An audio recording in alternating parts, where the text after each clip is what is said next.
بسم اللہ الرحمن الرحیم۔ مخرج نمبر 17 اور یہ حروف کے حساب سے آخری مخرج ہیں۔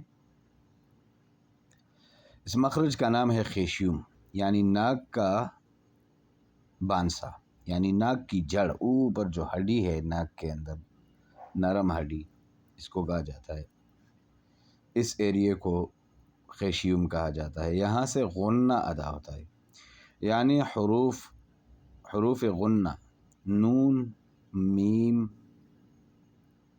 ادا ہوتے ہیں۔ ناک میں تھوڑی دیر آواز ٹھہرانے کو غنہ کہتے ہیں۔ غنہ کی آگے تفصیل آئے گی اگر اللہ نے چاہا تو انشاءاللہ۔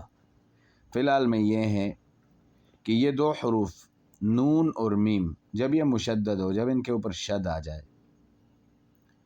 تو اس میں غنے کی آواز پیدا کریں گے، اور غنے کی آواز پیدا ہوگی خیشیوم سے، یعنی ناک کا بانسا، یعنی ناک کے اندر آواز کو تھوڑی دیر تک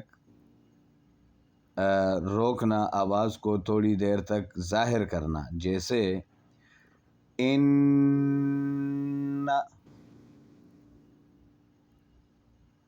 ام،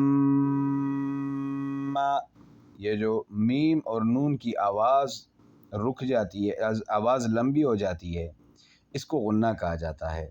تو یہ مخارج کے حساب سے آخری مخرج ہے، اور غنہ اس کا نام خیشیوم ہے، اور اس سے یہ دونوں حروف غننے والے ادا ہوتے ہیں۔ جب یہ مشدد ہو تو اس میں غنہ ہوگا۔ آگے تفصیلی بات اگر اللہ نے چاہا تو انشاءاللہ تبارک و تعالی آئے گا۔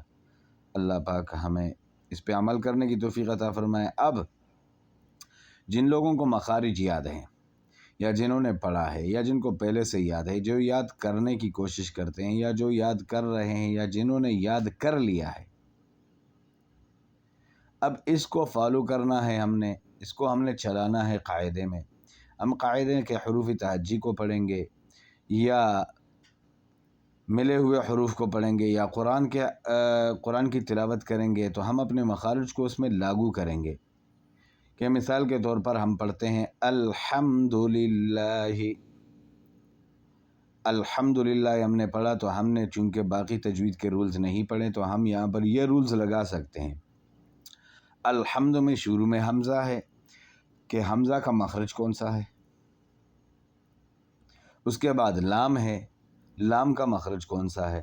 اس کے بعد حا ہے، حا کا مخرج کون سا ہے۔ میم ہے، میم کا مخرج کون سا ہے۔ دال ہے، دال کا مخرج کون سا ہے۔